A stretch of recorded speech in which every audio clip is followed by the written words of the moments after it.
కర్మ ఎవరిని వదిలిపెట్టదు, కర్మ ఎవరినైనా కూడా ఎగిస్తంతుందనేది మరొకసారి ప్రూవ్ అయింది.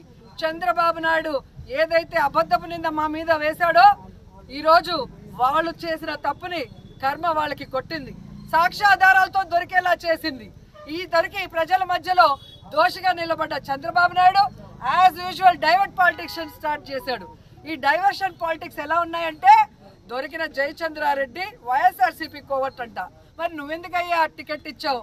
గతంలో నీ పార్టీలో గెలిచి మళ్ళీ నెక్స్ట్ టైం 2019లో ఓడిపోయిన శంకర్ యాదవ్ కిందకి ఇవ్వలా అంటే దొరికితే వైఎస్ఆర్సీపీ వాళ్ళు, దొరకకపోతే తెలుగుదేశం జనసేన వాళ్ళ అంటే ఈరోజు తెలుగుదేశానికి వైఎస్ఆర్సీపీ నుంచి వచ్చిన వాళ్ళందరూ కూడా లావు కృష్ణ గారు కానివ్వండి, వేమిరెడ్డి శాంతి గారు కానివ్వండి, వేమిరెడ్డి ప్రభాకర్ గారు కానివ్వండి, మాగుంటి సుబ్బరామరెడ్డి గారు కానివ్వండి, ఆనం గారు కానివ్వండి, అలాగే సుభాష్ గారు, అలాగే గొలుసు పారసారు, వీళ్ళంతా కోవట్లేనా వైఎస్ఆర్సీపీ?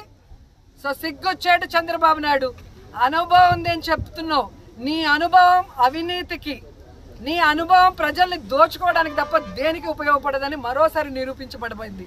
ఈరోజు నువ్వు ముఖ్యమంత్రిగా ఉన్న ఆంధ్రప్రదేశ్లో ఈరోజు నీ ఏపీ స్టేట్లో ఈ విధంగా కల్తీ లిక్కరు ఇంత పెద్ద ఎత్తున మరి దొరికితే దేశంలో అందరూ కూడా తుపక్కున ఉంచుతున్నారు. కానీ నువ్వేమో సిగ్గు లేకుండా మాకు సంబంధం లేదు, నేను సిట్టు ఎంక్వైరీ చేస్తానని చేతులు దులుపుకుంటున్నావు.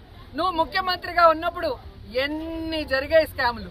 నువ్వు వేసిన ఏ సిట్ అయినా ఎప్పుడైనా విచారణ జరిపి న్యాయం చేసిందా? దోషుల్ని శిక్షించిందా? నీ సిట్టు నీ చేతిలో, సిట్ అంటే సిట్టు, స్టాండ్ అంటే స్టాండ్ అన్న విధంగా ఉంది తప్ప ఉపయోగం లేదు. దీంట్లో లోకేష్ నుంచి, చంద్రబాబు నాయుడు గారి నుంచి, పవన్ కళ్యాణ్ వరకు, కొల్లు రవీంద్ర వరకు ముడుపులు అందాయి కాబట్టే వీళ్ళు 16 నెలలు విచ్చలవిడిగా వేల కోట్లు దోచుకున్నారు. అందుకే దీని మీద సిబిఐ ఎంక్వైరీ వేయాలి అని మేమందరం కూడా మహిళల తరఫున డిమాండ్ చేస్తున్నామని కూడా ఈ సందర్భంగా తెలియజేసుకుంటున్నాను.